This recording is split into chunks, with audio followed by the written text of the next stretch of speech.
बाळ, फ्रीजमधून श्रीखंड काढ ना. आम्ही पूर्वी घरीच बनवायचो श्रीखंड.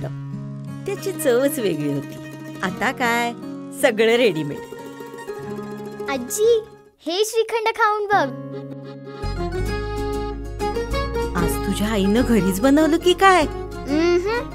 हे आहे गोकुळचं श्रीखंड. अगदी जिभेवर रेंगाळणार. जिभेवरच नाही तर मनावरही रेंगाळणार. गोकुळ श्रीखंड, मनावर रेंगाळणार. जिल्हा परिषद निवडणुकांसाठी मतदारसंघनिहाय आरक्षण जाहीर. गेली 3.5 वर्ष प्रतीक्षेत असलेल्या जिल्हा परिषद आणि पंचायत समित्यांच्या निवडणुकांच्या आरक्षणाची सोडत आज जिल्हाधिकारी कार्यालयातील महाराणी ताराबाई सभागृहात करण्यात आली. यावेळी शालेय विद्यार्थिनी आराधना भिसे व साक्षी जाधव यांच्या हस्ते आरक्षण सोडतच्या चिठ्ठ्या काढण्यात आल्या. यानंतर जिल्हाधिकारी अमोल येडगे यांनी कोल्हापूर जिल्हा परिषदेसाठी असणाऱ्या आरक्षित केलेल्या मतदारसंघाची नावे जाहीर केलीत. जिल्हा परिषदेच्या एकूण 68 जागांमधील 40 जागांपैकी 19 जागा सर्वसाधारण महिलांसाठी आरक्षित असून 21 जागा खुल्या आहेत. अनुसूचित जातीसाठी 1 जागा व अनुसूचित जमातीसाठी 9 जागा आरक्षित करण्यात आल्या आहेत. तसेच नागरिक मागास प्रवर्गासाठी एकूण 18 जागा आरक्षित करण्यात आल्या आहेत. जाहीर केलेल्या जिल्हा परिषद मतदारसंघाचे आरक्षण पुढील प्रमाणे.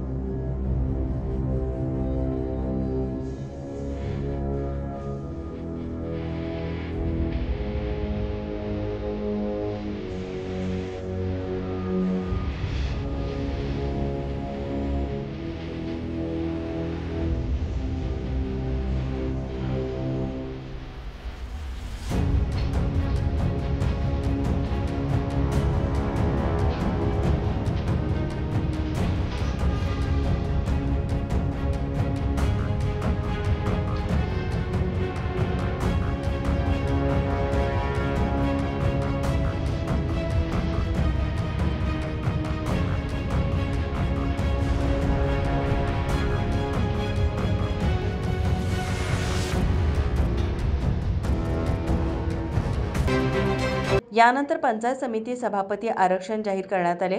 पंचायत समिती सभापती आरक्षण पुढील प्रमाणे.